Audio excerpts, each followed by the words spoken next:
on the scale, but light on our feet.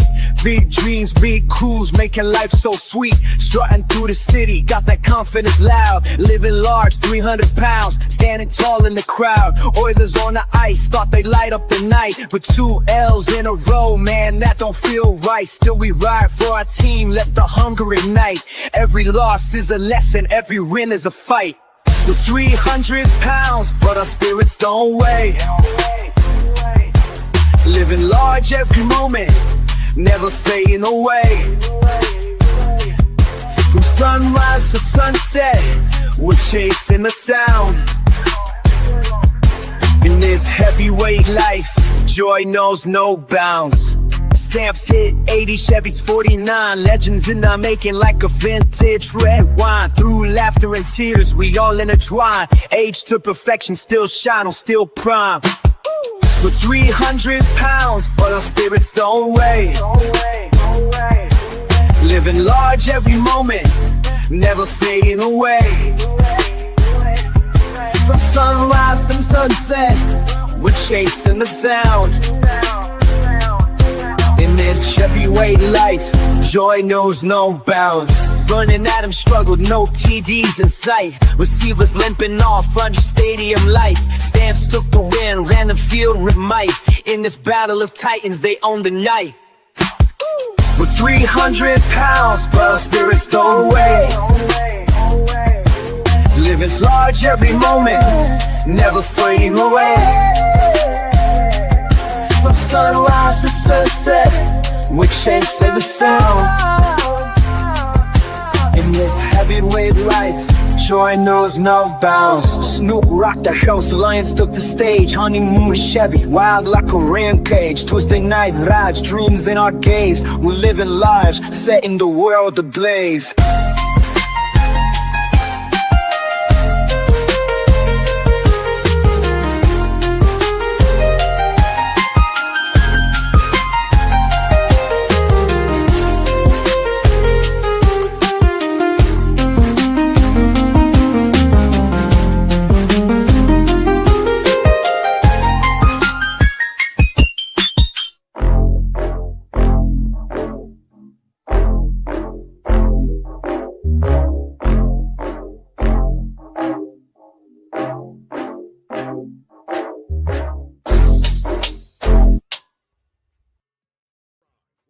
And Nasty.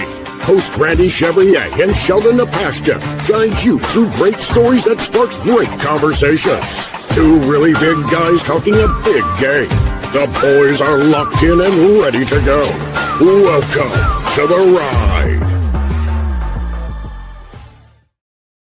Welcome to the ride, everybody. It's Tuesday night, 10:30 p.m. Mountain Standard Time, and we're excited to be back on the air, and we're excited to see you all again. And as always, we're brought to you by our sponsors, Performance Freight Management, YYC Calgary Business Group, and We Drone Real Estate Media.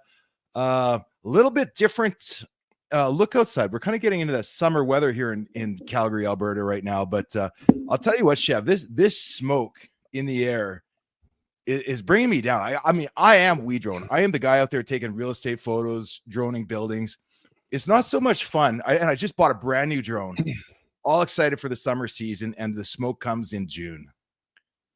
Do you remember back in the day when we were first moved here and started playing with the stamps? Like you never saw this smoke, did you? Like I think maybe 1 year. June was rainy season. It rained all through June. I remember there was times when I was here. My birthday was last Friday, and there were times in training camp, because training camp usually started around the first week of June, and there was at least, I would say, 5 of my first 10 years, there was snow on the ground. And then if there wasn't snow, there was torrential flooding. I mean, 2013, You can't forget that. And I remember my first year here, it rained all through June. I remember there was a little bit of flooding, not like 2013, but there was a lot of rain, and it's been dry the last years. It's been wildfire season, and it's not just here. It's all across Canada. I mean, this is across the prairies. Right, we either get it from BC or now it's in Saskatchewan and Winnipeg. Like the smoke from Winnipeg is blowing into Montreal. It's affecting Montreal's air quality, which is 2 provinces away. And I mean, how far down? right? You know, the prairies is straight across. Montreal is way below the 49th parallel, and it's affecting all the way down there. So this is something that's been happening recently. You know, at least in the last 5 years, it's been more predominant this time of year. But yeah, I don't remember it being like that.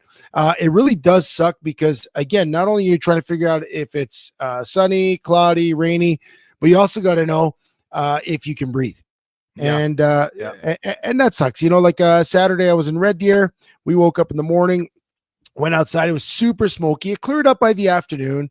Sunday was nice, but then it came back by Monday. So yeah, I don't know. It's definitely something is going on, whatever you want to call it. You know, it could be a shift, could be, you know, solar flare, who knows, global warming, whatever. But it's happening, and it's something we got to deal with, right? Yeah.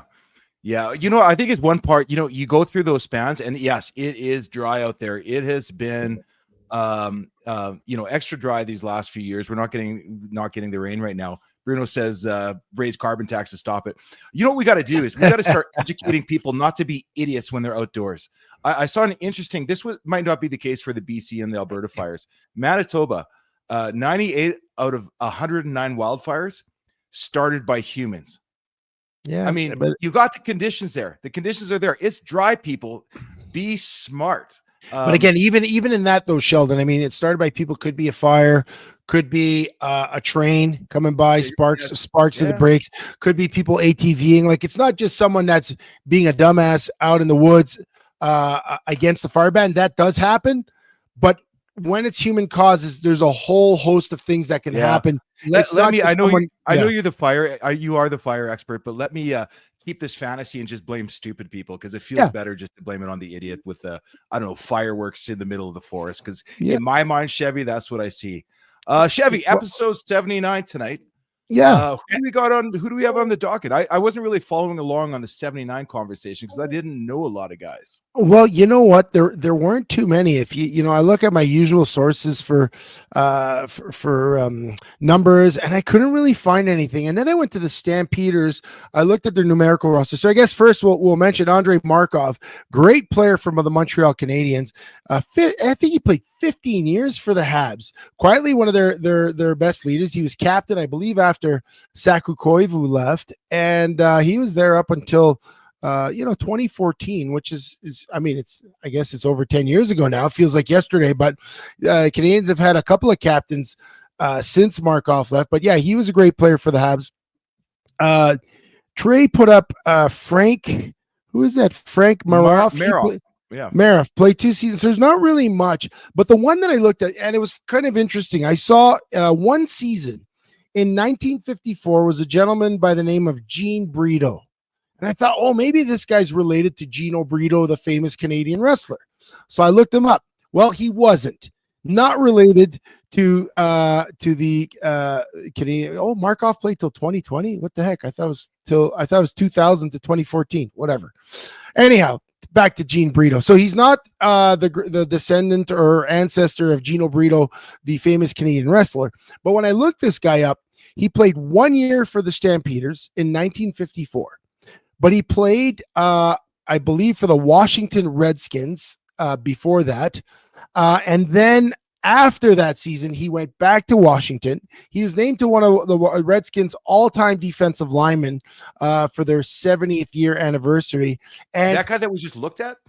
No, a different guy, Gene Brito. I sent it to Trey, but I sent it in too late. I was doing some research.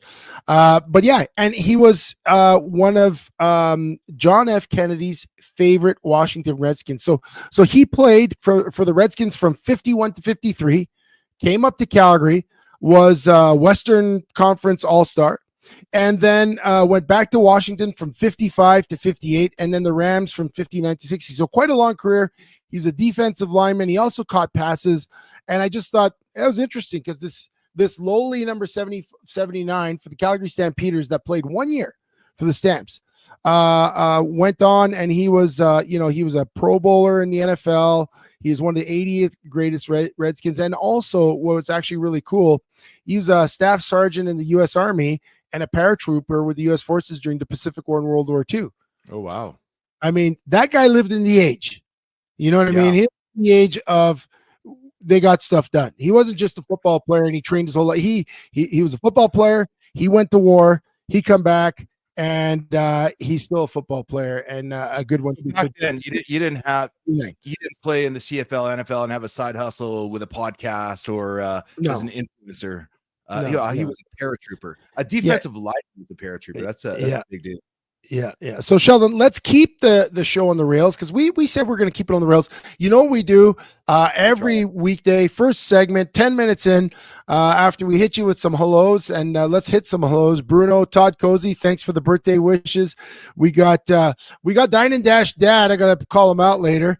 Tegan's here, and a whole bunch of you hanging out. So thanks for Diane and Regina. Ernie and Diana Regina, thanks for joining us, guys. It's 300-pound poetry time, so let's get at it. And now, 300-pound poetry. I'll start it off tonight, Jeff. We are 300 pounds. That's pretty much what our scales show. We mostly go to shop at Big and Tall when we buy our clothes.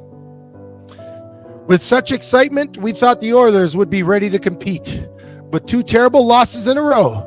Are they headed for a repeat Stanley Cup defeat? And the Stamps turned 80, while Chevy turned 49. Both the franchise and the man, aged, but still fine. Thanks. Bernard Adams didn't toss a TD. Both receivers pulled up kind of lame. The Stamps came out on top, though, because of a very strong running game. And Snoop rocked the house as the Lions hosted the Double E. Rourke was a player of the week, and victory went to BC. Your honeymoon with Chevy and Nasty lasted longer than the one between Trump and Musk. This is the ride on Tuesday night, and we go on way past dusk. Wow. Yeah, good poem, Chevy, and happy birthday. 49 is a big one. I'm not gonna do all the accolades and I won't make a big thing about this year. Next year's gonna be the one we're gonna do something really special for you, even though you didn't get me last year on my 50th. Did I? I wish you happy birthday. I think you told me you send me poutine for the episode, and I think it just didn't happen. Yeah, well, you know what? We got a lot of debts to pay once I get back. By the way, next week I'm not going to be here. I'm going to be in Las Vegas for a conference. So you, Trey, Daryl, and whoever wants to jump on, just make sure, guys, if you jump on the show, have a mic, have a headset. Don't call us on the AM radio dial where we can't see you and we can't hear you. If you need, test it out beforehand if you want to get on the show. But yeah, Sheldon and Trey and whoever else are going to take the reins. And, there's always stuff to talk about. Each week things go on. And by next week, we may or may not have a Stanley Cup champion because the team that I've jumped on the bandwagon for, my 83-year-old mom stayed up till 1 a.m. to watch, has been, literally falling apart. It's an epic meltdown. I don't know what to say, Sheldon. Dude, that was horrible. That's all I can say about that. I thank God. It was one of those nights where I was busy working. I thought I'd have more time. I couldn't watch it. I had it sitting on my phone here streaming as I was trying to get work done. And what I missed was absolutely nothing. It was an absolute garbage. It was absolute garbage. Like I will say this, Chef, for the first 15 minutes or so, the Oilers came out and they looked fine. It looked like one of the classic games from last season where they're moving the puck well. They're getting a lot of opportunities in front of the net. They're testing Bobrovsky, but nothing was going in. And you just had this feeling if they kept grinding that they were going to find a way. And if it turned, it would turn fast. What we didn't realize was that they would quickly lose interest in the game, get into penalty trouble, let in a couple of, I won't say easy. I've never played goaltender in the NHL, but let in a couple that maybe should have been stopped on any other given night, and it all just turned downhill from there. What was your take? My take was this. A few weeks ago, we commented on how Florida destroyed the Leafs, and the Leafs have a pretty talented team, and Florida did this to the Leafs, and they did it to the Panthers. And they seem to do it to every team. But I thought of all the teams that could stand up to these guys and not allow 6 goals to 1 would be the Edmonton Oilers with Connor McDavid, Leon Draisaitl, Ryan Nugent-Hopkins, Corey Perry, Evander Kane, Bouchard. Like the list goes on and on and on of the talent they have. And we said for them to get to where they need to be, guys like Perry and guys like Kane have to activate. For them to get to where they need to be, they have to play the down and dirty physical game. But the problem is, you mentioned it, the penalties, 85 penalty minutes to 55. And when the Panthers score 3 of their goals on power plays, like some of those goals, the goaltender can't get across fast enough. Skinner can't get across fast enough. And when you're losing that confidence because you've already got penalty trouble, it's bad news. And that's been the story. And the guys that I thought could be the spark plug, it could be the grit that they need, they're the ones in penalty trouble. Like Corey Perry in the last 3 games, I feel like I've seen him get 5 high sticking penalties. Those are sloppy penalties. Those are penalties you don't get. I want him to get a penalty where he does something like Sam Bennett does. Yep. You get a penalty, but you take someone out. Sam Bennett is such a good rat. Nailed it. And Kachuk is still taking penalties, right? But he's doing it the right way. He's testing the boundaries early on. He's leading the charge. He's finding out how much we can get away with before you start putting your hand up.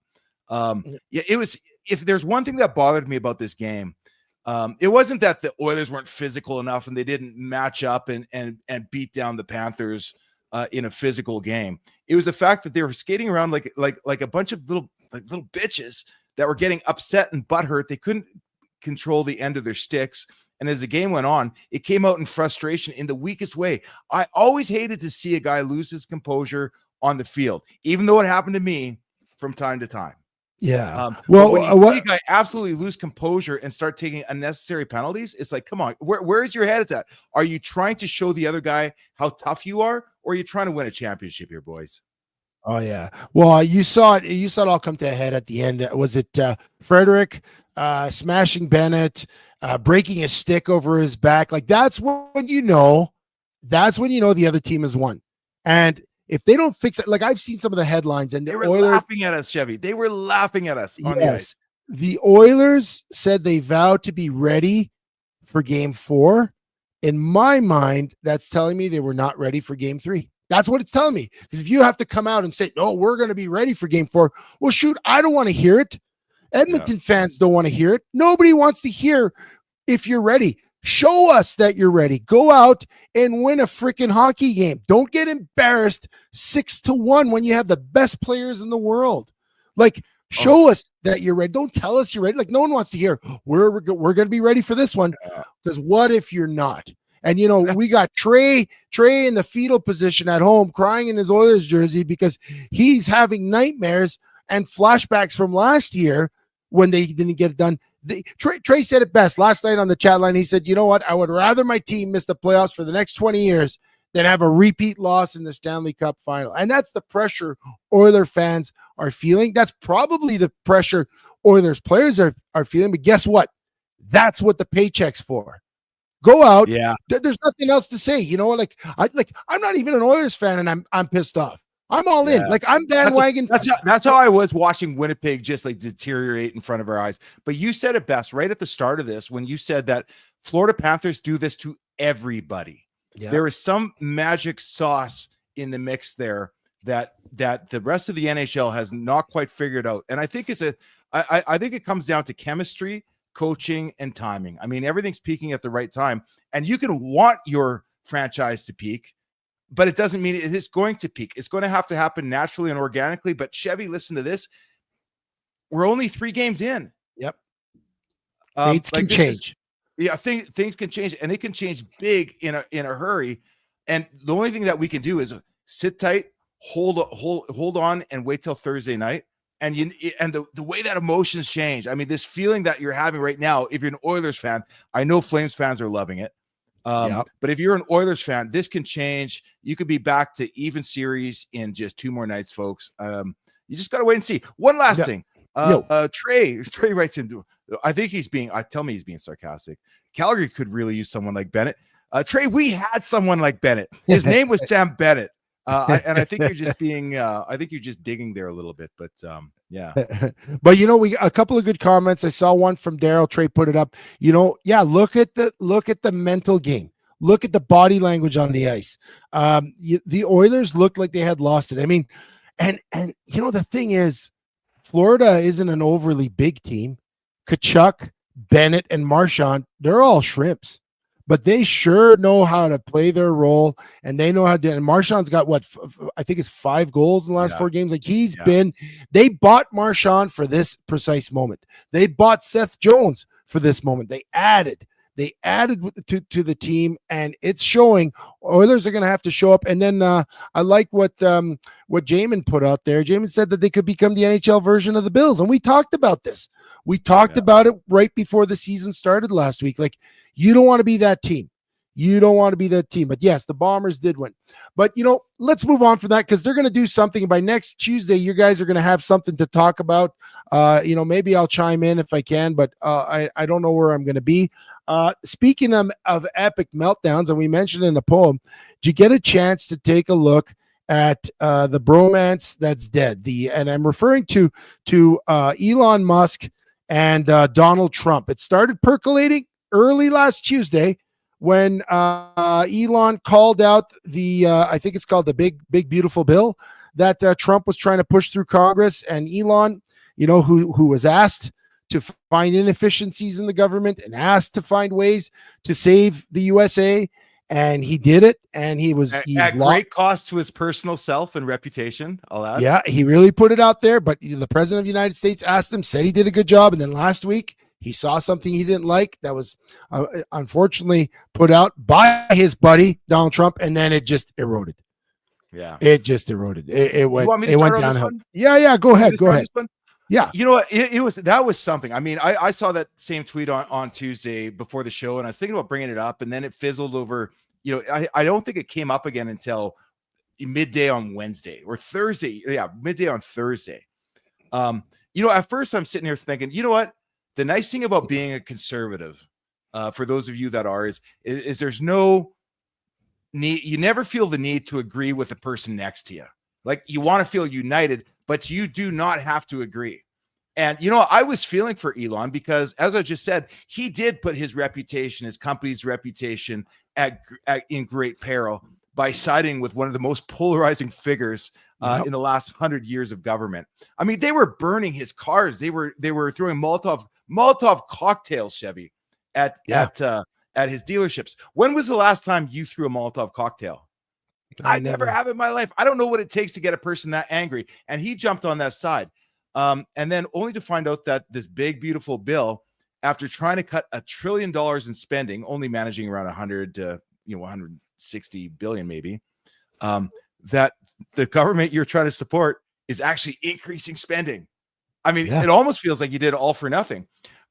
So, I get the frustration on both sides. Trump says, hey, dude, try being president. I'm not the one making all the calls. I got to get everybody behind me to do this. And Elon's saying, dude, you absolutely screwed me. And he has the right to feel it. But what I love most about it is those guys can fight in public, say the nastiest things imaginable, and they're fine. They're okay. It's really the only people that think it's going to hurt them are people that were against them anyway. But have you ever seen it? Have you ever seen anything like this? This is great magnitude of theater. These guys were shaking hands in the Oval Office with the kids, and now all of a sudden it's gone sideways to the point where Musk wrote, "Without me, Trump would have lost the election." He also, and then they just kind of went back and forth, and the big one was when he just threw it out there that, hey, the full Epstein files have not been released. You know why? Because Trump's out there. So there's a lot going on there. Trump has been mostly remarkably quiet. He's kind of quipped a few times, a couple of things where he said, Elon was upset because of the EV rebate, but I think Elon was already in support of that. So there's a little bit of misinformation there, and they're going back and forth. But yeah, you're right. Elon put his reputation on the line, and this is the thing. I saw Rubio's comment, and he said, I think it's alluding to the fact that, it's been widely publicized that Elon's a spectrum guy. Some people say he has autism, but he's on the spectrum. And, the one thing that I know about working with people on the spectrum is they're very hyper-focused and they're very black and white. And if you give them a task, they will do that task to the best of their abilities, and there's no gray area. And when you ask Elon Musk, go through all the paperwork, find every inefficiency, save us money, and make us great again, well, he's going to do that. And he's not going to stop just at your enemies. That's the problem. You've unleashed him on everything, and he is going to have no filter. And his lack of filter started percolating on Tuesday when he really was opposed to that bill, and it kept growing. And then it took one or two responses from Trump, and then the whole thing exploded. But whatever it is, Elon's reputation may be down. But I saw today Tesla stocks are up. But you know what's crazy is all that played out on Twitter. And you know who owns Twitter? You know who owns Twitter? Elon Musk. It also played out on True Social. Do you know who owns True Social? Donald Trump. Donald J. Trump. Yeah. So maybe two of the greatest promoters in the history of mankind playing theater out for everyone to watch, everyone to see, and at the same time making a lot of money because we're all dialed in, right? So epic explosion, but I'm curious to see where this goes. I mean, I'm looking at an article here, and I mean, the timeline is just ridiculous. Like, I don't even know where it ends. Do you know what I think, Chev? And maybe a quick touch on this before we go to break. Yeah. But until he brought up Epstein, it almost felt like it was staged. Like, you called them the two best promoters. It felt like that. Like, it felt like first of all, I don't think either of these guys are losing any sleep over this. No. Chris Rubio called them two alphas. Can you imagine being that big of an alpha that you don't even care that if you're airing this laundry out? Like, say what you want about the Democrats and the Republicans of the past. They all tried to keep their dirty laundry in-house. These guys are not afraid to battle it out. And you know what I think? Secretly, deep down inside, they enjoyed it because they got heard. Yeah, I mean, they're that's one thing. Whatever their position in society, whether they're president, whether billionaire, they are two people that love the spotlight.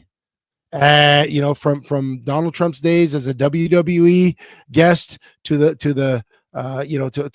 XFL stuff with Vince McMahon, everything he's ever done has him in the spotlight. And Elon is no different. I mean, he's the face of companies that he bought, he transformed, but everyone associates all the tech, everything with him. And he's not necessarily the guy who invented the rocket ships that go up and down. He's not necessarily the guy who invented the chip that goes in the brain, but he's the guy that's investing in it, and he's the guy that's the public face of it. It's kind of like, remember when we were with bringing it to the masses. That is a powerful man. Remember when we were with the Stamps, there was a whole bunch of new owners when I got there in 2005, but there was a public face, and that was Ted Hellard. He was a money guy. He wanted to be seen until he didn't want it anymore. And I think that's what's going to happen with these guys. Again, it makes for fantastic theater. I've never seen anything like this.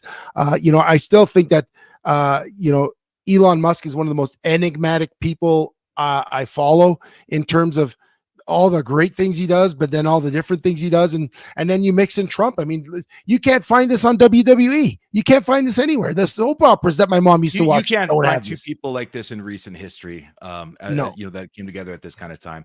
But I think with that, Chef, there's a lot more going on in the world right now. And in fact, one of the things I was really excited about, we talked about it last week, was week one of the CFL just happened this weekend, folks. And I hope you guys got a chance to see it, because we saw a lot of great games and performances, answered some questions, left us with a lot more. But right now we're going to take a quick break. Just a quick reminder, guys, if you're enjoying this episode, just hit like, hit subscribe if you haven't already done so, share with a friend. It really helps us out on the algorithms to help grow this channel and get our reach out to more people. But now it's time for a quick break, guys. And when we come back, we are going to break down week one of the CFL and get into a little bit of the Blitz. I think it's time to bring back the Blitz. We'll see what we have time for when we get back. Okay, see you in a sec. Performance Freight Management is a global logistic freight shipping company that will handle the entire shipping process for any package to any country.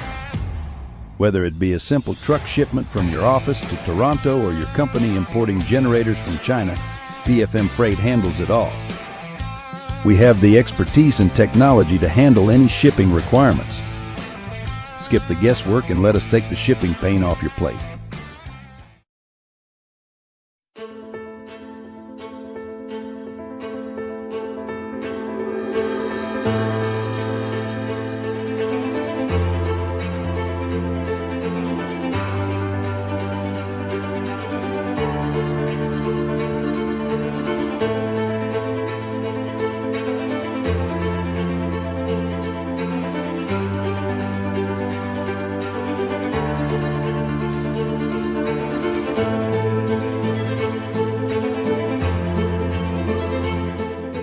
Do you want your business to be known? YYCCalgaryBusiness.ca is Calgary's only online media platform that gets you noticed. Short-form video content is rapidly taking over as the most effective way to engage your audience. Whether you're being interviewed on a vodcast, sharing a sizzle reel, or even hosting your own show, there is one place you can publicize your business. We want to tell your story and introduce you to our network of empowered business owners and leaders right here in Calgary. Isn't it time you took your digital game to 11? Call us or email us now.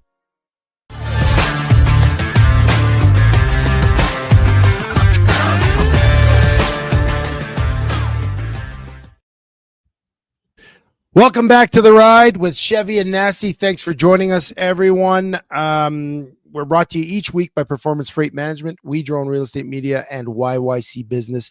Sheldon, you mentioned it before the break.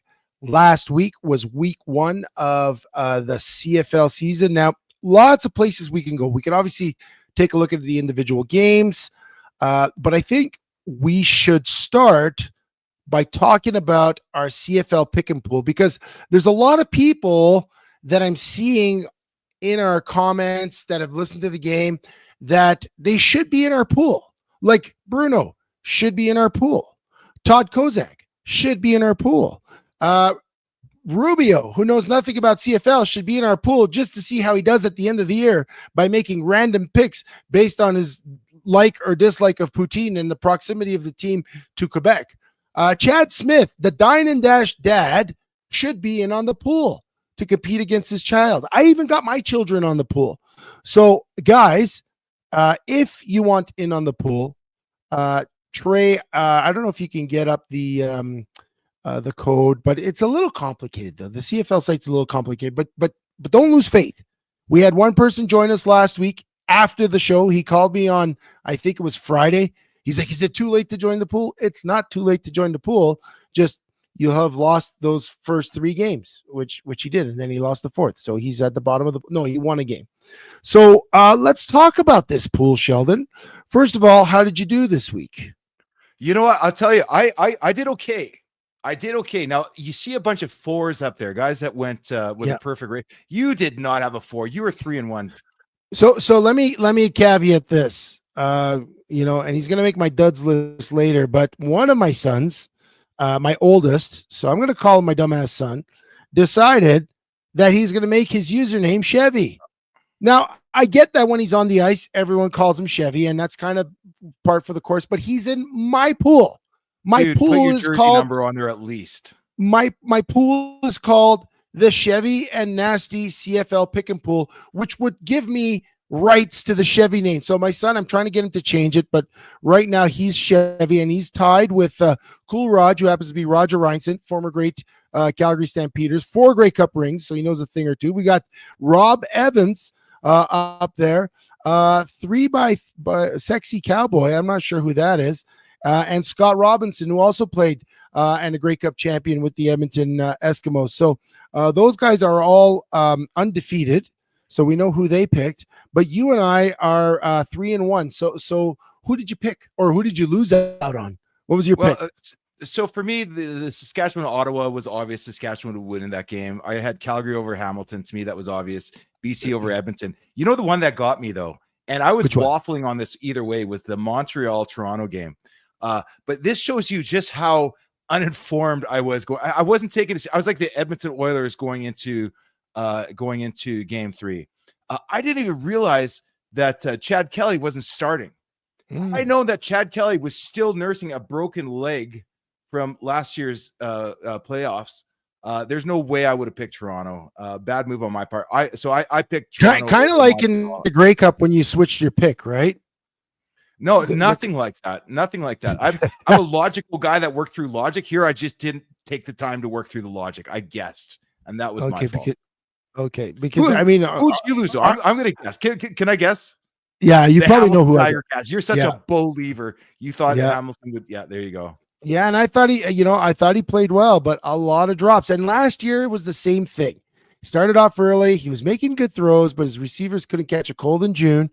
And by the time we got to, I guess, Labor Day, I believe he beat Toronto in the Labor Day match, and after that, he put up MOP numbers. So, looking forward to that. I mean, as far as the game, let me ask. I'm going to Yeah. challenge you on that for a little bit, though. Yeah. So, do you think Bo Levi looked good? It was a case of drop passes, because the way I saw it, I saw a bunch of floaters, overthrows, and throws into the dirt, and the guys I were don't so know. out of rhythm that I want Bo Levi to. No, you don't. You don't like Bo Levi Mitchell. You've said it many I'll times. say this: a couple of times that he connected with Kenny Lawler, I think looked lethal. I was really nervous just to see, as bad as I thought Bo Levi looked kind of bad in this game, to be honest. I mean, he was slinging it, I thought Lawler looked awesome, but I mean, he threw it 50 times. He completed 31 passes. That's still pretty good, and no picks. same as last year, right? Garbage time. He didn't win any games, but when they're losing, they put up a lot of yards, right? I don't know. I think there's a chance that Bo comes back. I don't see it yet. Okay, But let me ask you this question. Let's flip off Bo. Let's go to Stan Peters. You picked the right team. You picked the right quarterback. Did he prove to you that he's the guy? Because I'm looking at the stats. Vernon Adams Jr., I liked him. I liked him in BC last year, and I believe in what he could bring to the Stamps. Did he show that in that game? He showed what he needed to show for week one of the season. First off, another year older, but he's still moving well. Like, he looked like a cat out there. He could scramble out of the pocket, make guys miss, get the hips turned around, and deliver the ball. What I didn't like, and I'm not going to totally blame the offensive line yet, because they put up some pretty impressive rushing yards as well. But for me, the biggest problem the Calgary Stampeders had was dealing with Brent Monson's blitz package coming from the other side. I mean, they were letting guys go up the middle. They were disjointed all night. I don't know if it was lack of experience at the center. The center position changed, right? Sean McEwen went to Saskatchewan, and that's a big change. When you lose your center, if you don't pick the right, your whole team is in trouble. Yeah. So I like Vernon Adams. I just didn't like the way they protected him against the blitz. And they probably played one of the most aggressive blitzing defenses they're going to see all year. So, yeah, there's some question marks there for sure. For me, Vernon Adams isn't one of them. A couple of bad picks under pressure. He's got to make better decisions, but I'll put that off for now. I'll give him a pass due to excitement. Well, look at that. In all the time we took to speak about our picks, guess who joined the CFL pick and pool? None other than Rubio. We got to just make sure he's got the invite to the right to the pool, because it's such a weird thing. Let's see if he's on there. It doesn't say it yet. So you gotta get the he's got to get the code. Trey, we got to send. I'll send you the code, Rubio, and I'll explain to you how to get everything registered.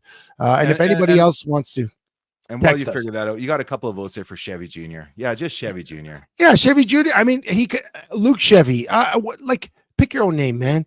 Pick your own name. But moving on, the one that I really paid attention to was the first game of the weekend, and that was the Rough Riders versus the Rough Riders, or the Red Blacks as they're called now.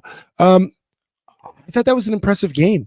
A lot closer than I thought it would be going into it. Like, I picked the Riders, but I didn't think that that the Red Blacks would make it that close. And really impressed with how they played, but Saskatchewan was too much.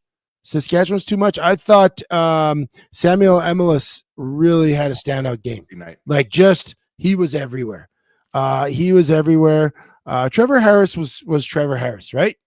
He's a game manager, 2 touchdowns, interception, did what he had to do to win.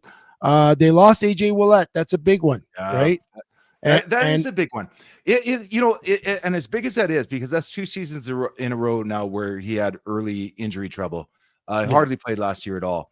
And for me, you remember last season, he was the most exciting free agent signing that they've had in the last 20 years. I was excited to see him. But it gave that kid, a Quebec kid, a chance to come out there and run the ball. And he did well. Yeah, he did pretty well. But not well enough that they didn't go out and find a running back almost immediately. And that was, as Trey puts out there, Kadeem Carey, who was looking for work after Toronto released him. He had a great season last year, won a Grey Cup. He was a big contributor to the Argos Grey Cup run, but obviously they moved on, and now he lands with Saskatchewan. And I think that's going to be deadly, because there's going to be some bad blood when the Stamps roll into town, right? We all know what he said in the offseason about the organization. In fact, I think when Carey was released, there was some questions. Would he ever wind up back with the Stampeders? And it was not a chance in hell. After he burned the bridge and then dumped it in the water, there was no way he was going back to that boat. So Saskatchewan's interesting to watch. The other game, the Montreal one, not surprised me. I mean, Montreal Alouettes know what they're doing. Me that Chad Kelly wasn't playing quarterback. Yeah. Yeah. And but then the other one, the one that we're always paying attention to, because again, this is a couple of reasons. One, you got two Canadian quarterbacks facing off, which is rarer than anything. Nathan Rourke and Trey Ford, two quarterbacks, Canadian quarterbacks, slightly different style and different pedigree. One, I believe, as we saw with BC, will be given every chance to take the team and be the leader. And then Trey Ford in Edmonton, not sure where it's going to go. You know, Trey was a big believer that Trey Ford was the man to lead them to the next Grey Cup in Edmonton, but he slowly, and I feel bad. I think it's like the hope dimmed in Trey. He feels that by week 3 or 5, Cody Fajardo's in. And, you know, that we've talked about it at length. You know, a Canadian quarterback from a Canadian school that runs around, that doesn't necessarily compete a lot of passes. I don't know how much leash he has. Let me say it like this, and I agree that we've all seen that before in the past. But all he can control is what he does right now. And as of today, as far as I know, Trey Ford is still the starting quarterback for the Edmonton Elks. Yep. And we've seen him start before, where he came in in relief. Mid-season for injuries and all those cases. And we've seen him get yanked kind of early, or injured when he was on a hot streak. You know what? I felt bad for him against the Lions, because it honestly felt like the night was too big for him. He was not ready to go. That club was not ready to go. The team just looked disjointed from the start. It doesn't change my belief that if he can put it all together, that he's got a shot. But you know the performance reeks of, Chev? Of a guy who is truly what all of the critics say about him. He is a runner first. He wasn't making reads. He wasn't delivering accurate balls.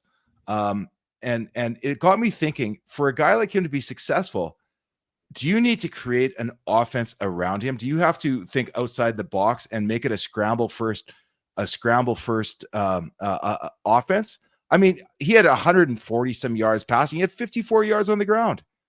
That's not a winning recipe for a CFL quarterback. Do you need to change your offense around him, or will the Elks have to make a change, or is it too early to even talk about that? You know, I think it's too early. To be honest, it takes guys a little bit to get their rhythm. You got to remember, a lot of these guys didn't even play in the preseason, right? It takes a little bit. Unfortunately, while they're getting their rhythm, divisional positioning is sorting itself out, and the teams that get away with a win, that are lucky enough to sneak out, like the Stampeders, you know, when your quarterback throws no touchdown passes in the CFL, you don't expect them to win a game, but they won on the strength of the running game. Gives Vernon Adams an opportunity to live another day and improve, right? He was 0 touchdowns, 2 interceptions. That's not great. Trey Ford was 0 touchdowns, 1 interception, but they lost. So now there's a little bit of tightening around the collar, because you look at Ottawa, their quarterback did the best and they lost. Drew Brown was 34 for 41, 430. He's the only one that looked like a quarterback. 2 touchdowns, 0 interceptions, and they lost. And then you look in BC, when we talk about Canadian quarterbacks, great completion percentage, 75%, 3 touchdowns, 0 interceptions. And that's why he's the player of the week. That's why Snoop Dogg rocked the joint in the BC place, threw some footballs in the crowd. And I think that there was some good energy and good juju in BC. So I think it's a little too early for Trey Ford. You're right. It might have been a bigger moment for him. He needs to kind of settle down and just kind of, and again, they got a new coaching staff. There's so many things that affect how things go that we could just point to the guy and say, oh, well, looks like it's going to be a short leash, but how long does he have, Chev? How long does he have? I don't know. Who's got more games? Who's got more games before getting the hook? Him or Skinner with the oil? Well, you know, We don't, yeah, we don't even know if Skinner's going to be back next game. That's still undecided for Thursday night. But you know what, Sheldon, you mentioned this before. We talked a bit about the games. We got picks coming up. So guys, if you're in on the picks, the first game is on Thursday night. I'm going to send an email to everyone. Rubio, you're going to get the kid glove treatment when I'm off the air. I'm going to send you the steps to make sure you're on. If anybody else, and you got to look for, you know what, let me do this right now. Before I get, because you got to get the actual code. So the code, when you register like you did, what you have to do is, let me get this. You have to go to leagues and then join a league. And then once you join a league, you have to enter the code. Trey, you better put this in the thing. It's E52VH CS. So E52VAHCS. Is that correct? Yeah. So it's kind of complicated. Like you can't just type in the name of the league. You can't type in Chevy and Nasty CFL Pick'em. You actually got to go to leagues, join a league, and then it says search up leagues, and you type in that code. E52VAHCS. It's complicated, but once you're in, you're in. And I had a lot of people that just gave up, but I hope you guys don't give up, because it's a fun way to be involved, and there's still time, because you know what?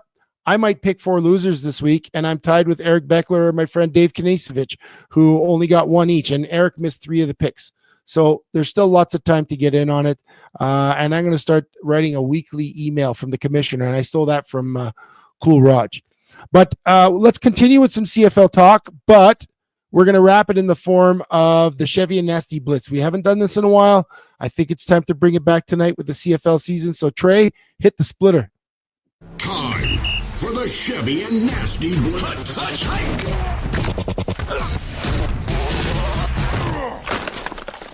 Sheldon, this week in BC, big hit against the Elks. We just talked about that game.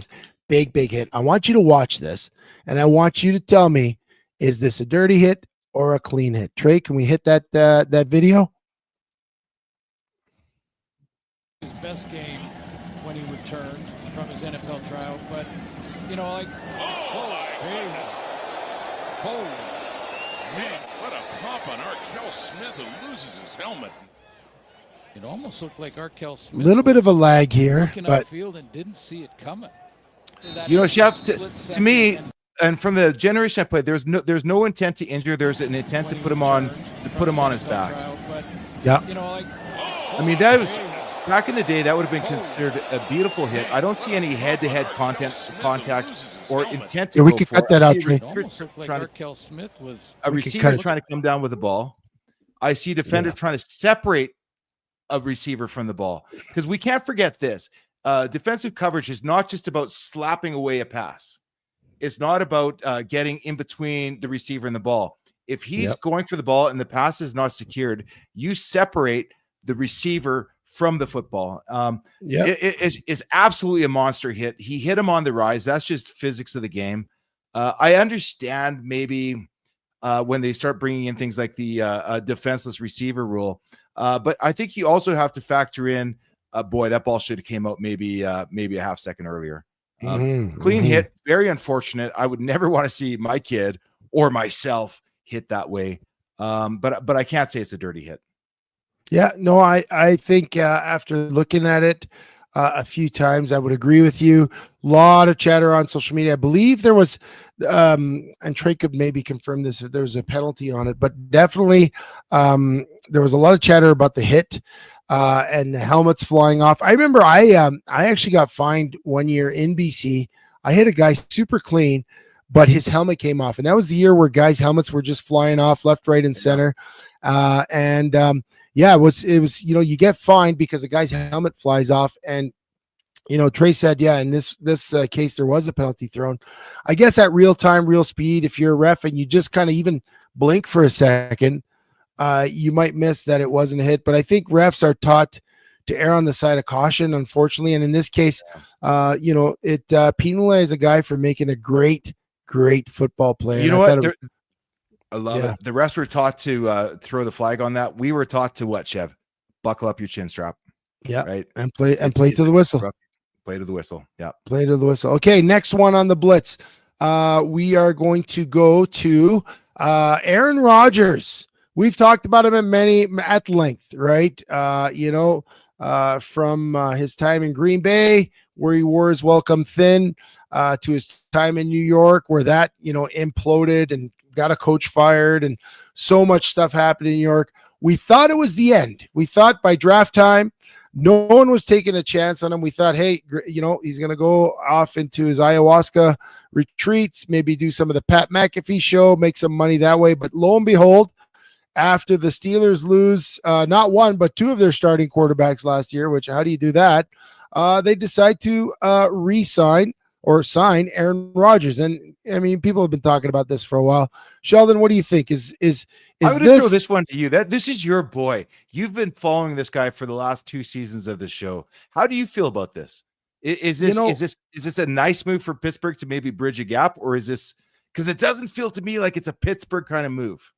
Yeah, and that's what I was going to say. I mean, Aaron Rodgers is a great quarterback, or was. I mean, even again, his season wasn't the greatest in New York last year, but he did some great things considering he was coming off a torn Achilles. Like 46, 47-year-old guys don't heal that quickly and don't come back. And he did some impressive things. The fact that he was on the field was impressive. The fact that it exploded was also impressive. That their coach got fired, mid-season changes, calling out players, and I'm not sure if he's what the Steelers need right now. First of all, it is a very not Pittsburgh-like signing, but two, I mean, he's going there expecting to be the man, which obviously he has to be as a quarterback. But I think there's got to be a little give and take there. But is he the guy that's going to call out their star receivers? Is he the guy that's going to make guys upset, and therefore the chemistry in the locker room slightly shift, and therefore the team does even worse than they did last year? And is he the guy that's going to take the focus off of what the Steelers really need, which is building up around a younger quarterback and build that culture back of winning games? I don't see how Aaron Rodgers fits into that. I really don't. This one surprises me because it feels a little bit desperate and gimmicky, and the Pittsburgh Steelers are not a desperate, gimmicky team. Well, and this will feed into our next Blitz question. Maybe the Steelers feel that he could be a mentor for the next generation of guy, but he's never been that guy. He wasn't going to be that guy in Green Bay. That's why it ended sour. He said he wasn't going to be that guy in New York. He's there to be the guy. Like, I think he feels he can play till he's 50. And that's the problem. When you think you can play till you're 50 and you got a guy come in to take your place in a year or two and you're 46, you're not going to be that guy. And that kind of leads into our next Blitz question. Joe Flacco, quarterback for the Cleveland Browns. He's obviously backed up by Shedeur Sanders, who made tons of headlines, obviously from Colorado, Deion Sanders' son, passed over in the draft, signed a 5th round deal or whatever it is. Well, Joe Flacco was kind of asked a question that trapped him, and I want you to watch this. It's going to kind of relate to the Aaron Rodgers thing. Yeah, so Trey, play this for Sheldon so he can have an opinion on the take.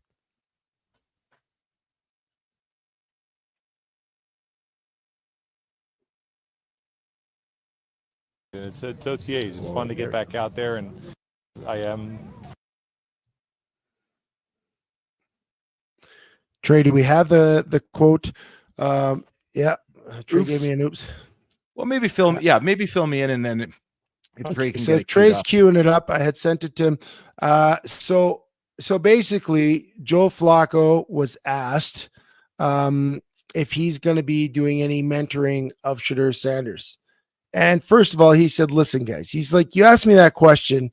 He's like, it's such a trap. If I say I'm not, I look like a jerk. If I say I am, then I don't care about being the starting quarterback. He's like, my job is to go out and prepare to win football games. Now, if a guy's in the locker room and he watches what I'm doing and he emulates what I'm doing and he sees some of the habits that I do, but for me to go out of my way to go out and mentor a guy, he's like, that's not what I'm about. He's like, does that make me a jerk? No, but I go out and I prepare. And if guys are in the film room with me while I'm preparing, then they're learning from me. If they're asking me questions and I answer, for sure, I'll answer questions. So I guess my question is, as a veteran guy, and Trey, you don't have to play it now because we kind of spelled That's it out. That's a great synopsis. And Chev, in fact, I will tell you what I would say as a veteran guy.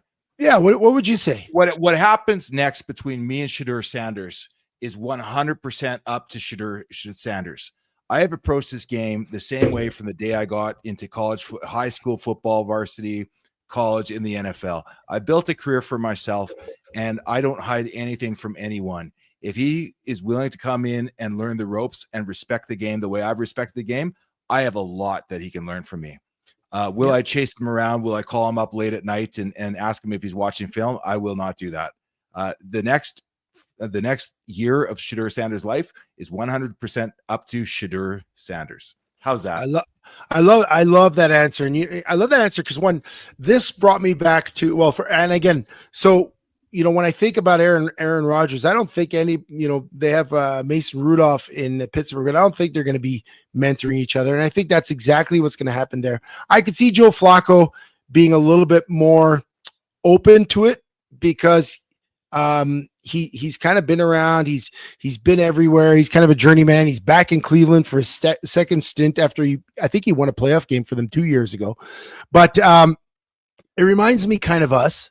Like when we met, and we've mentioned that we met at the Tim Hortons when I first got to Calgary, and I was like, hey, you're a great player. Hey, I'm a great player. Let's just work hard and be great players. And then next thing you know, we're roommates and we're talking into a banana and we're on the air together. Right. Or even like, I remember when you said, the problem with all these rookie long snappers coming into the CFL is that they're competing against me. And I remember saying that, like, I lost my job to Jed Roberts. Like, I was that guy back in the day, right? And that is the reality. I wasn't trying to talk you out of the game. I think I was trying to give you a perspective. Yeah, no, absolutely. And for me, that's the thing is that, I always work the same way I work. I work as hard as I can. I do my best. And even when I show guys, I'm showing them, but I'm also working on my technique. I'm bringing myself back to fundamentals. And I always say, if you work harder than me and you're better than me, you deserve the job. But I guarantee you, you're not going to work harder than me. You might be better than me, but I'm going to work my ass off to be better than you. And that's how I've always been. I've been like that with every guy that I've ever brought to compete. And most guys absolutely love that because there's no jerk about it. It's like, hey, we're just going to compete. I remember I mentioned Roger Reinstein. I know we got to take a break, but I mentioned Roger Reinstein, who's leading our pool. Roger and Reinstein and I, we were sitting in training camp with the Edmonton Eskimos in 2003. We had been teammates in 2002. I joined the team midway through. He was their long snapper. I show up in training camp the next year. We're both long snappers.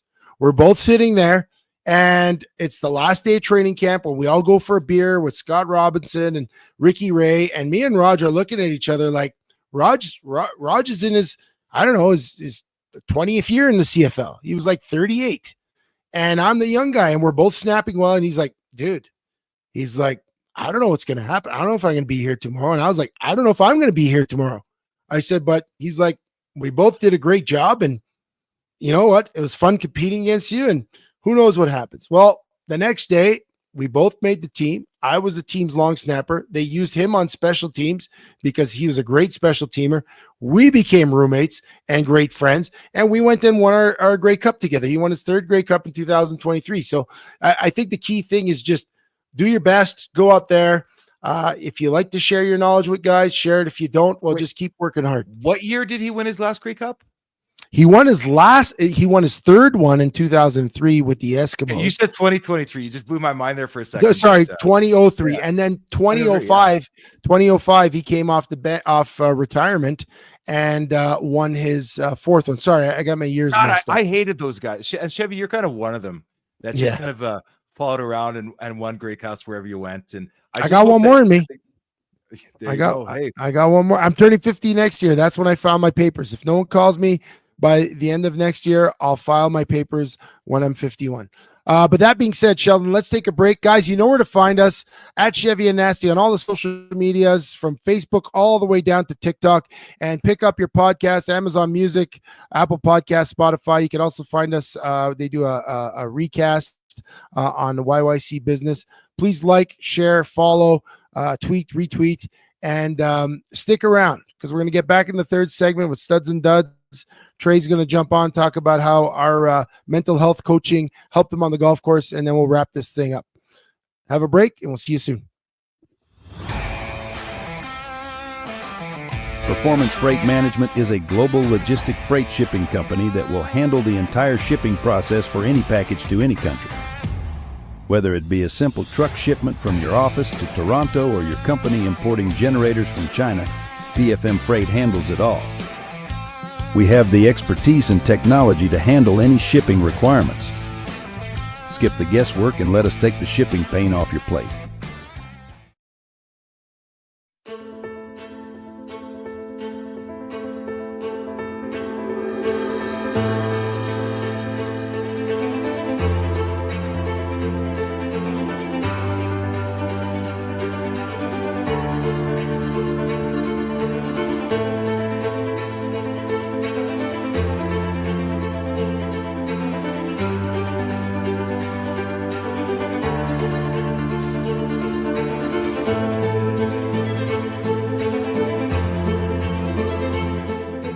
Do you want your business to be known? YYCCalgaryBusiness.ca is Calgary's only online media platform that gets you noticed. Short-form video content is rapidly taking over as the most effective way to engage your audience. Whether you're being interviewed on a vodcast, sharing a sizzle reel, or even hosting your own show, there is one place you can publicize your business. We want to tell your story and introduce you to our network of empowered business owners and leaders right here in Calgary. Isn't it time you took your digital game to 11? Call us or email us now.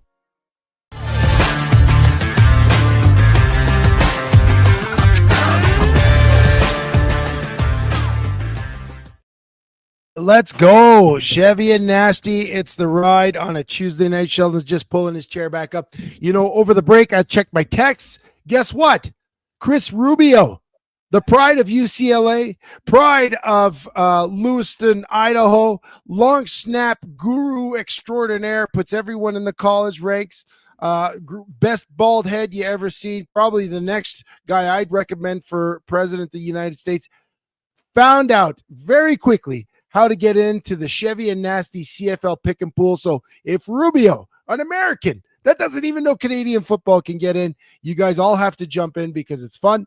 It's something to talk about, bragging rights. And like I said, and there may be a belt, and there may be a belt to win at the end of it. Guys, we're still working on that. We haven't forgotten about that chat from last week. Speaking of belts, did you have a chance to see those this week? They had the we talked about last week, but the Toronto Argonauts, they got their Grey Cup rings this week. Did you have a look at those? No, I didn't. Oh my goodness.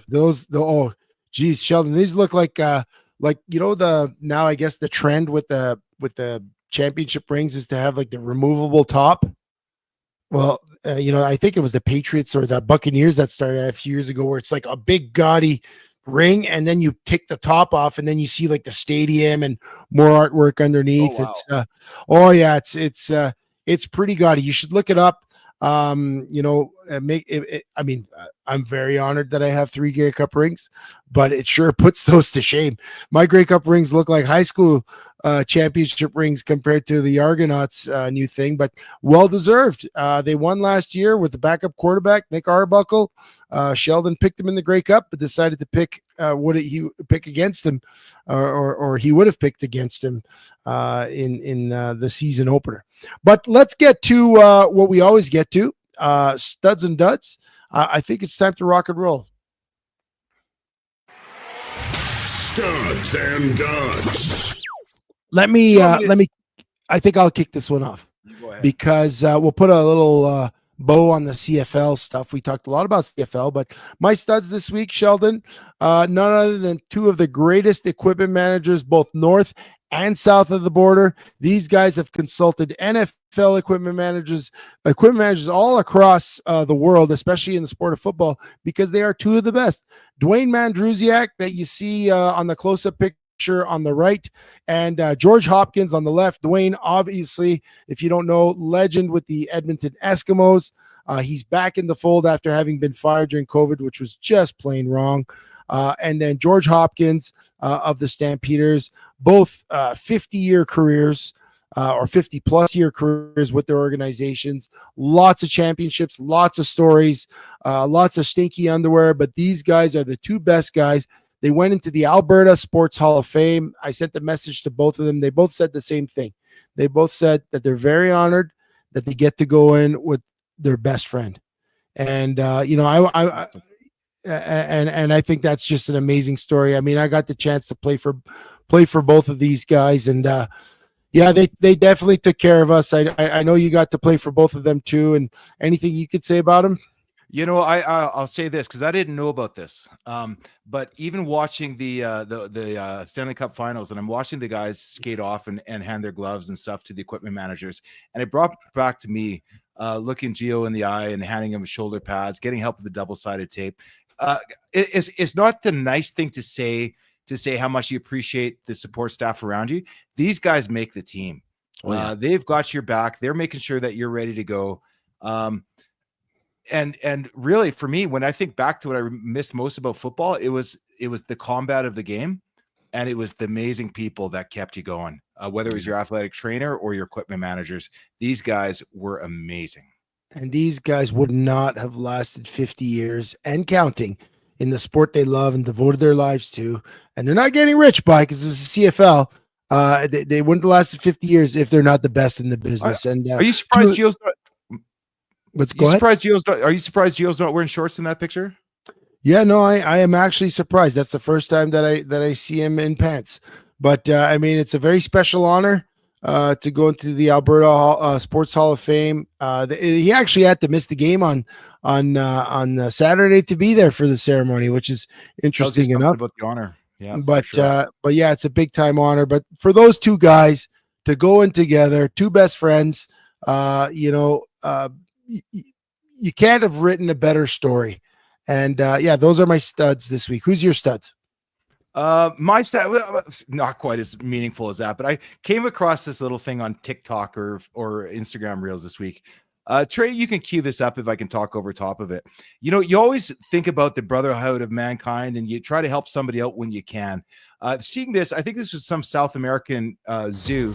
There's a gazelle that can't get out of the pool, and an elephant, an unrelated species, goes in there and digs this little guy out. Look at this. What is it that the elephant is comprehending?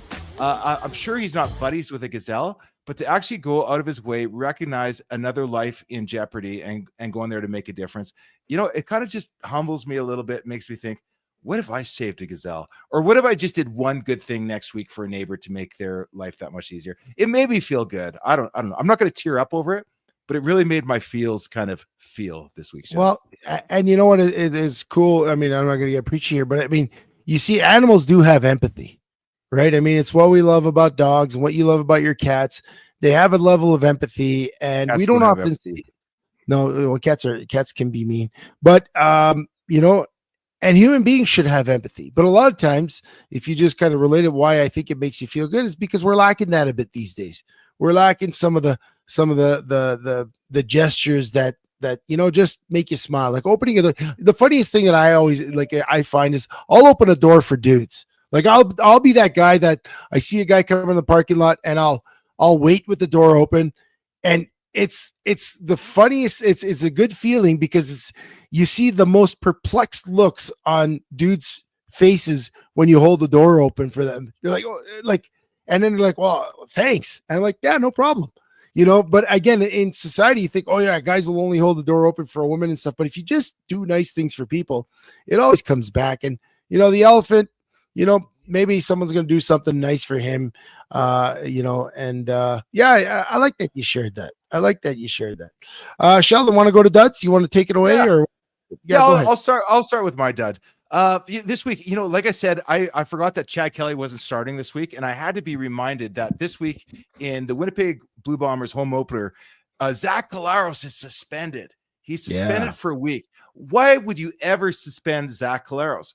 Well, according to the CFL, this offseason, the league announced Wednesday officials with the Canadian Center for Ethics in Sport twice tried to reach Collaros by phone and another time via email over a 2-hour period. They reached out 3 times over 2 hours.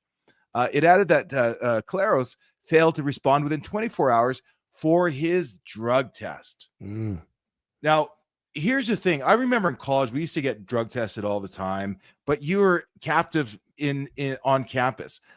Allegedly, apparently, I've heard rumors that he was off in the wilderness, whether he was camping, whether he's out hunting. He was out in the wilderness and couldn't be bothered to check his emails that day. To me, I heard that he came back and he got tested the next day or within 48 hours, which of course any illicit drug is still going to be in your system. That the CFL would test for. Yet they're still suspending him. They lowered it from 2 games to 1, but I think this was a chance for maybe an appeal, or the fact that he tested clean 2 days later, that we could have let Zach Claros play this weekend. Yeah, I'd agree. I mean, I remember those rules. I got drug tested a few times in college, and they're very strict. Like once they make contact with you, or They'd watch you pee. They would basically they watch, like once you make contact with them, you're hooked. They're going to tell you, hey, you're meeting at this time, and you got to meet them. And then once you're in person with them, they don't leave your side. Like if you can't pee all day and you're going to live your whole day, they're going to go to the gym with you. It's hard. It's hard peeing with another man. Just like hell yeah, yeah. It was really. Yeah, and you make jokes, and it's like, hey, want to help, and but yeah, like so those rules have always been around because they're the same rules that the World Anti-Doping Agency applies in college, the Canadian Center for Ethics in Sport. Yeah, I could see this as one where, they should take a closer look and maybe scrutinize the execution of the law because, you're pulling one of the great stars out of the game, and it's robbing the people of, CFL is not deep with quarterbacks. So I guess when I look at my picks this week, I'm probably going to have to take that into consideration because who's Winnipeg playing this week? I might have to change my pick here. Winnipeg is playing BC. They're playing the BC Lions. That's a big loss for week 1. Yeah. That's Chef, who's your dud? So my dud, I already called one son a dumbass for picking the same username in the pool, but I love my kids. I do love my children. But every once in a while, they do something that makes you mad. And I was playing football in the park with Luke and Brett. Those are my 2 older sons, for those of you who don't know. We were playing football last night. And this is me on the floor. They continue to play football. After one of them, I can't even remember which one of them, threw a football. It was Brett. Brett just walked in and he's pointing at Brett. So threw a bounce pass to me and literally nailed me with the point of the football right on the ball. Like right in the testicle. And I've never been dropped like that before. I think the guys thought I was joking around. I was dying. Ball to ball, you say? Did you say the ball to ball? Is that what you said? Oh yeah, it was ball to ball contact. CFL balls are bigger. And I'm telling you, I was knocked down. Like it took me a good 3-4 minutes to get up. They were laughing because they thought that I was joking. And it kind of reminds me of that old Simpsons episode. You remember this one, Trey? Can you hit this one? Or you got this one up? Remember this one?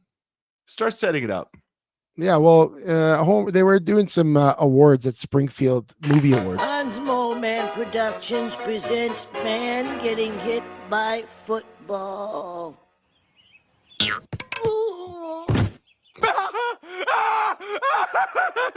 This contest is over. Give that man the $10,000. This isn't America's Funniest Home Videos. But the ball is groin. It works at so many levels. Roll it again. Well, it worked at so many levels. And this is the thing. I got up yesterday. I was fine. I went to work today and I was standing up all day. I had an event like all morning. When I got to my desk, our uniforms aren't very flexible. Like they don't stretch very much. When I sat down on my office chair, I was in so much pain. And I went to the gym at the end of the workday. My testicle is inflamed. Like it's bad. Like this is not just a little like a flick. Like it hurts. It's tender. I need a bag of peas. So my kids, Luke and Brett, you guys are duds. Okay. One thing though, like I'm not going to let it go that easy. I think you disrespected the ball pain.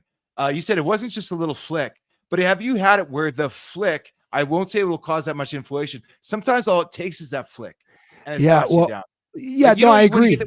When you get hit and you got this moment of You're just trying to figure out what just happened. Is this going to be bad or not? And sometimes you walk away, I was fine. I was worried, but nothing happened. Sometimes it's a graze, but you've got actually swellage and Oh, I've got swelling on my left testicle. And Jamin pipes in. He said he hit a guy in flag football in the balls, and the guy blames his weight gain to that to this day.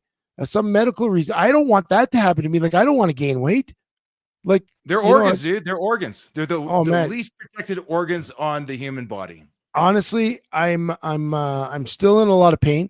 I'm toughing through the episode today. My boys, I'm a little upset at my boys because of this, and that's why I like Trey better than my children, because he's about the same age, but he doesn't throw footballs in the balls, and he takes care of us on the show, and he's a pretty responsible kid. He did kind of, Trey, I'm going to call you on the. You did choke on the Joe Flacco video. I set that one up all week, but thanks. So Trey, jump on and tell us what happened on the golf course this week before we wrap this up. Yeah, so I signed up for the Glencoe Invitational Monday qualifier. Nice course. Oh yeah, beautiful course. The first time I've ever got to play it. I don't know if I'll ever get another opportunity to play it again, so I took the opportunity, and yeah, it was so much fun. We had a blast. So did our last week? Yeah. Go ahead. Well, Sean. last week we had that chat about the tournament where you're on the 16th or 17th hole and you're like, I won't check the leaderboard. I won't check it. And you checked it, and you on the last hole. And then I won't say you choked, but it didn't go the way you wanted to. You felt the pressure a little bit. It changed your game. Yeah. Oh yeah. What did you learn from last week that you took into this week's round? Definitely like staying present or in the moment. Trying to get distracted by outside leaderboards and telephones and stuff like that. I just try to enjoy the day and talk to the guys in my group and remind myself that it's just a game. It's supposed to be fun.